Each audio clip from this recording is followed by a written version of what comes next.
قوم نوح کے تعلق سے اللہ تعالیٰ نے فرمایا کہ کذبت قوم نوح المرسلین، قوم نوح نے پیغمبروں کو جھٹلایا،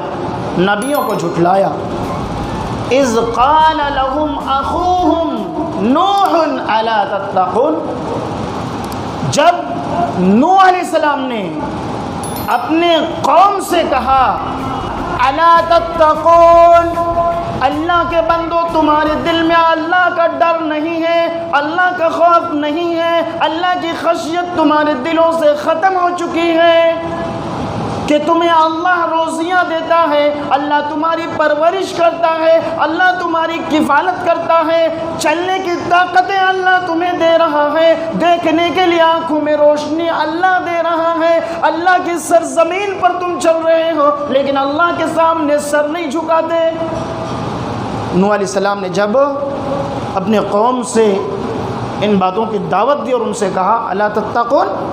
اللہ سے ڈرتے نہیں ہو، اللہ کا خوف تم لوگوں نے ختم کر دیا۔ سن لو قوم کے لوگوں، انی لکم رسول امین، میں تو تم سب کی جانب امانت دار رسول بنا کر کے بھیجا گیا ہوں۔ مجھے اللہ کی طرف سے جو پیغام پہنچایا جاتا ہے، اللہ کی طرف سے جو دین کے احکامات مجھ تک پہنچتا ہے، میں بغیر افراط و تفریط کے، بغیر گھٹانے بڑھانے کے، بغیر کمی بیشی کے ہو بہو تم لوگوں تک ان پیغامات کو، ان احکامات کو، ان مسائل کو پہنچاتا ہوں۔ یہ کس نے کہا؟ نوح علیہ السلام نے کہا، اور کیا کہا؟ فاتقوا اللہ واطیعون، اگر تم لوگ دنیا میں سکون چاہتے ہو، دنیا میں راحت چاہتے ہو، آخرت میں کامیابی چاہتے ہو، قبر کے عذاب سے بچنا چاہتے ہو، میدان محشر کی شدتوں اور تکلیف سے بچنا چاہتے ہو، جنت تم لوگوں کو چاہیے، جہنم سے آزادی چاہیے، فاتقوا اللہ واطیعون، یہ کہ اس کا حل ہے، ایک ہی اس کا راستہ ہے، تو تم لوگ اللہ سے ڈر جاؤ، تقوی اختیار کر لو، اللہ کا خوف اپنے دل میں پیدا کرو، اور جو مسائل تمہیں بتا رہا ہوں، جو احکام تم تک پہنچا رہا ہوں، میری بات مان لو، تم لوگ مان لو میری بات۔ وَمَا أَسْأَلُكُمْ عَلَيْهِ مِنْ أَجْرٍ، جو باتیں تم تک پہنچا رہا ہوں اس پر تم لوگوں سے کوئی بدلہ بھی نہیں مانگ رہا ہوں، کوئی مزدوری نہیں چاہیے، کوئی صلہ بھی تم لوگوں سے نہیں چاہیے۔ قومی بھائیوں، ان اجریہ الا علی رب العالمین،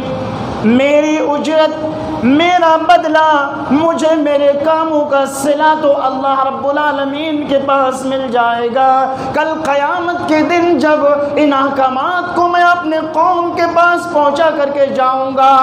اللہ رب العالمین کے حضور جب حاضر ہوں گا تو اللہ رب العالمین مجھے ان اچھے کاموں کا صلہ، بہترین مجھے ضرور عطا کرے گا۔ بس تم سے صرف اتنا مطالبہ ہے کہ تم میری بات مان لو، اللہ سے ڈر جاؤ، تمہیں بھی کامیابی مل جائے گی۔ میں خیر تم تک پہنچا رہا ہوں، میں اللہ کی باتوں کو تم تک پہنچا رہا ہوں، مجھے ان خیر کو کرنے کی وجہ سے، ان باتوں کو پہنچانے کی وجہ سے کامیابی ملے گی۔ تم میری باتوں پر عمل کر لو، اللہ سے ڈر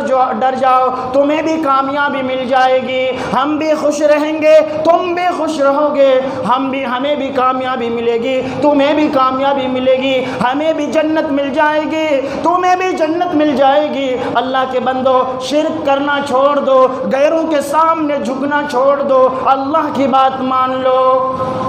یہ نوح علیہ السلام نے پیغام دیا، لیکن قوم نے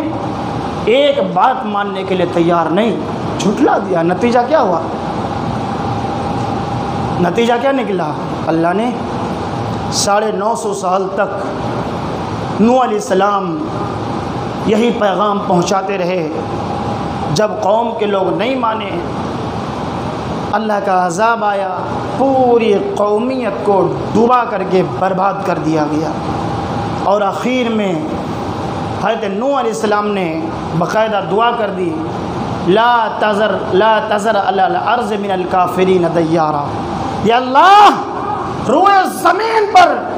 جہاں جہاں پر تیرا گنہگار بندہ موجود ہے، جہاں جہاں پر تیرا منکر ہے، تیرا نافرمان ہے، کافر ہے، مشرک ہے، غیروں کے سامنے جھکنے والا ہے، یا اللہ چن چن کر کے سب کو ڈبا کر کے برباد کر دے، کسی کو بھی اس روئے زمین پر چھوڑنا ہی نہیں۔ یہ دعا کر دی، لا تذر علی الارض من الکافرین دیارا، سب کو برباد کر دے، اس روئے زمین پہ کسی کو نہ مت چھوڑنا۔ اللہ نے برباد کیا عذاب بھیج کر کے۔